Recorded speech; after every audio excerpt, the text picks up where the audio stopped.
ఈ screenshot పరిశీలించండి. Tollywood all time classic and industry hit movie Jagadeka Veerudu Athiloka Sundari Prasad మల్టీప్లెక్స్లో 10వ రోజు స్టేటస్ ఇది. 2:30 PM షోకి ఫాస్ట్ ఫిల్లింగ్ మోడ్లో ఉంది. 5:20 PM షో కూడా డిటో ఫాస్ట్ ఫిల్లింగ్ మోడ్లోనే ఉంది. టోటల్ తెలుగు సినీ చరిత్రలోనే ఒక దృశ్య కావ్యంగా నీరాజనాలు అందుకున్న ఒక గొప్ప చిత్రం రీ రిలీజ్లో కూడా అదే స్థాయిలో ఆడడం, అదేవిధంగా రిలీజ్ అయి 35 సంవత్సరాలు గడిచినా కూడా చక్కటి లాంగ్ రన్ నమోదు చేసుకోవడం మాత్రం నిజంగా అపురూపమైన విషయం.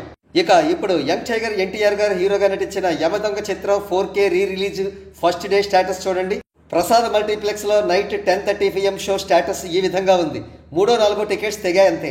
ఆఫ్ కోర్స్ షో టైంకి ఇంకా ఎక్కువగానే తెగుతాయి, అది వేరే విషయం. ఇకపోతే గ్లోబల్ స్టార్ రామ్ చరణ్ గారు నటించిన ఆరెంజ్ మూవీ ఫస్ట్ రిలీజ్లో 3.4 crores గ్రాస్ వసూలు చేసి బర్త్డే రిలీజెస్లో ఆల్ టైమ్ రికార్డు క్రియేట్ చేసింది. అదే చిత్రం సెకండ్ రీ రిలీజ్ కూడా పూర్తి చేసుకుని 1.5 crores గ్రాస్ వసూలు చేసి సెన్సేషనల్ నంబర్స్ రికార్డు చేసింది. మరి మే 20వ తేదీన ఎన్టీఆర్ గారి బర్త్డే పురస్కరించుకుని రీ రిలీజ్ అయిన యమదొంగ పరిస్థితి ఏమిటి? తక్కువ థియేటర్స్ లో రిలీజ్ అవ్వడం, తక్కువ కలెక్షన్స్ వసూలు చేయడం చూస్తుంటే ఈ చిత్రం ఫుల్ రన్ వసూళ్లు కేవలం లక్షల్లో మాత్రమే ఉండే అవకాశం ఉంది. ఈ నేపథ్యంలో సోషల్ మీడియాలో జరిగిన ఒక ఇంట్రెస్టింగ్ కాన్వర్జేషన్ ఈ విధంగా ఉంది.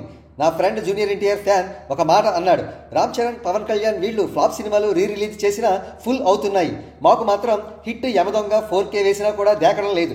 నేను ఒకటే మాట చెప్పాను, మీరు మీ హీరోని మా హీరోలతో పోల్చకురా అని.